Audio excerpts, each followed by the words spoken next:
Alright everybody, so we just picked up Dylan. Now we're heading over to the Cobb Antique Mall. My buddy Back2Back Comics, a couple of other business partners have a shop inside there that we've been dying to go to for like over a year now. Oh yeah, oh yeah. Then yesterday, or a couple days ago, he posted a picture on Instagram of like 10,000 comics they just got in. I think they're not even priced, they're not even bagged and boarded, or I don't know, maybe they're bagged and boarded, but 10,000 comic books is enough interest to get me into a store. I don't know about you, bud. It's nice to dig through things that are yet to be attended to. Never know what kind of treasure you're gonna find. Never.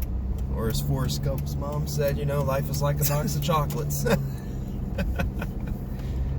So we're gonna head that way. It's a little bit of a drive. It's about 45 minutes for us from where we live. Oh boy. But definitely gonna go inside and check out their shop and hopefully get to peek into this treasure of 10,000 plus comics they just got in that they haven't even really went through yet. It'll be fun. It'll be fun. Hopefully. All right, stay tuned. There she blows, the Cobb Antique Mall. We made it through the little lengthy journey of about 45 minutes there. So let's go in and let's see what kind of treasures we find. Comic book wise, maybe we find some other cool stuff. That'd be nice. That'd be nice. So looks like we're heading this way here. Comics and collectibles. It's definitely what we're here for. Oh, look at that.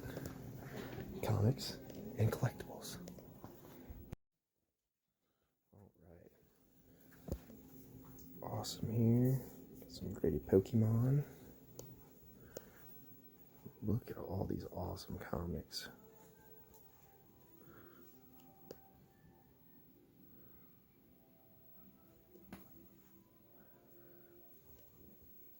Really cool wall art.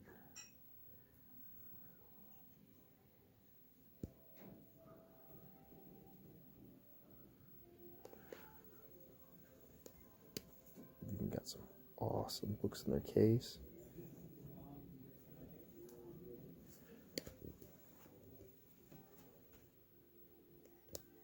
And supplies. And short boxes. Long boxes. There's Dylan digging away.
All right, so we're back in the car after visiting Back2Back Comics inside the Cobb Antique Mall.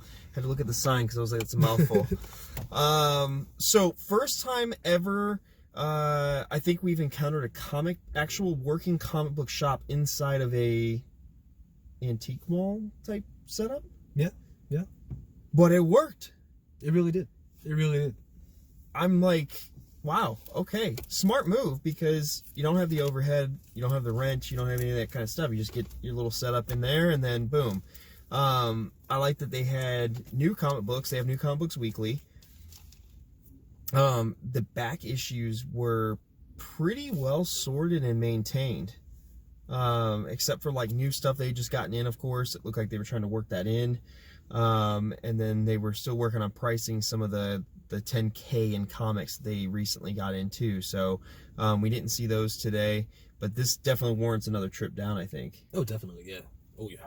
Yeah, I love it. Awesome setup. Shout out to Matt, Back2Back Comics on Instagram, and his business partners, John. We were actually talking to one of the Johns in there earlier, and we'll get more into that in a minute. But Dylan, what did you pick up? Let's see your haul, man, because you came out with a fat stack here. Nothing too crazy. Spider-Man 2099.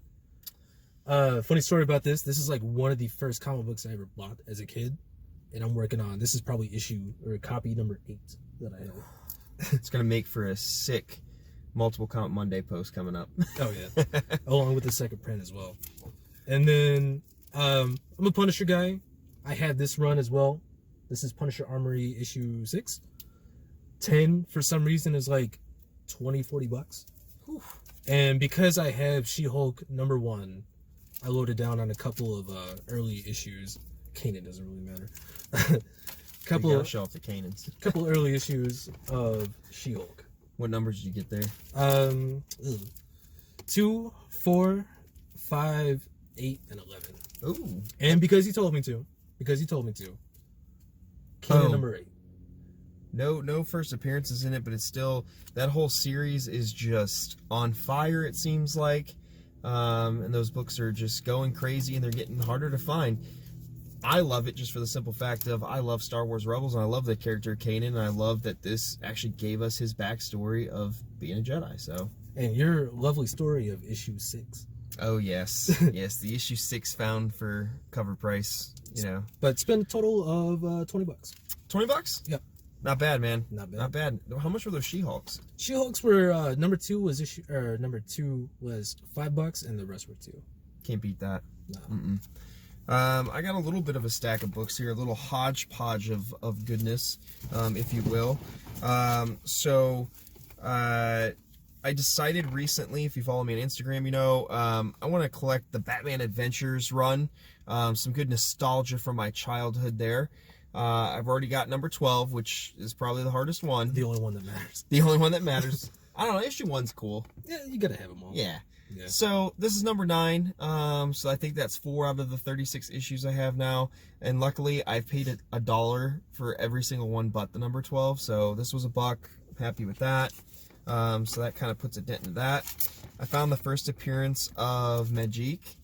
A little bit of rough shape, but it's a newsstand copy, pretty cool, and it was only $1, so I thought, why not? One of the coolest X-Men characters, in my opinion. I also found a Superman number 123, which is the first appearance of the Electric Blue Superman. Just thought it was cool. Again, cool design for that character. Why not, right? Oh, yeah. For $1. Was the red one not in the same issue? It's not. I believe it's in a different one, if I'm not mistaken. Yeah. The variant to this too is really cool. I've never seen the variant out in the wild, and usually when I see this book, it's trash. This one's actually like really clean. I think there was only like 1 spine tick on it. That's why I got it. Because everybody reads Superman in the 80s. Oh yeah, absolutely. Totally. Yeah. And then I too indulged in some Kanan goodness. Because why not, right? $1 a piece. Hard to go wrong there. Issue number 8. And then my cool find, similar to your Hulk, I guess, of a $5 find. Oh, yeah. It's Green Lantern. This is issue number 90. It's back when they retitled it and they had Green Lantern and Green Arrow on there.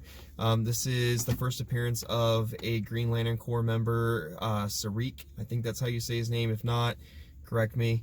but I'm pretty sure it's Sarik or Sirach. This is a book that I've seen and I've wanted in the collection because I collect Green Lantern Corps members, their first appearances. This is like a $15 eBay book, and it's usually beat to crap. So to find a really nice copy for $5 was really nice. So again, that's kind of my haul. I spent $10 on some run filler stuff and just some cool little things I stumbled across. Back2Back Comics. Uh-oh, where did my card go? You got that business card? Mine just I got one in my wallet. Oh, there it is. Never mind. I got it. Whoop. Give us some respect. Bam. Back2Back Comics. There is John's number. They said feel free to text or let them know if you're ever looking for some comic book needs. And then on the back side, Back2Back Comics, and it has the address here. Address to the Antique Mall is 2800 Canton Road, Marietta, Georgia. They also have a website there, and they buy, sell, and trade. I think we actually saw a gentleman doing a little bit of a trade in there. They do. Shopping. I got to do the plug as well. They do subscriptions. Yes. You got to get with them about that, though. As well as they are looking to get a distributor for BCW for all your comic supplies and card supply needs. That's a good plug, man, because that is some hard... I like that. I mean, you've probably seen it in the video. There was a section that I kind of focused in on for a second there. It's awesome to see comic book shops with actual, like, varying ranges of supplies. Yep. Graded books, store folios, bags and boards, Mylar, display piece things. Because those are things that, like, a comic book collector just doesn't need a short box and bags and boards. You need different stuff because sometimes you got books on display. You want to preserve certain books a little bit better than others. Oh, stuff like that. As a person working in a comic store for almost 8 years, it's very hard to keep all those supplies because you can get shortchanged sometimes. Sometimes a distributor favors another shop. And it's really cool to see all that in one store without having to go to like 5 or 6 to mix and match. Absolutely. You need. I'm going to give them 2 thumbs way up. Awesome shop. I'll definitely be back in the future to browse around. They've got everything. It's a full functioning comic book shop inside of an antique mall, which is just fascinating in itself to make the trip over and see. So kind of smart as well, not having to pay that much rent too. Yeah, Very genius. Smart. Genius. You can get everything there in one stop. They've got the back issues. They got the new comics, like he said, subscription box, the supplies, everything you would need in one location. So definitely highly recommend stopping by and seeing them. Again, check them out on Instagram, Back2Back Comics. Dylan, what's your Instagram tag again? Dylan_Wright27. DYLANWRIGHT. Boom. GA Comic Book Guy. We'll see you guys next time as we highlight another Georgia local comic book store retail shop place. So hopefully in another couple weeks you'll see another one. Take care and like and subscribe.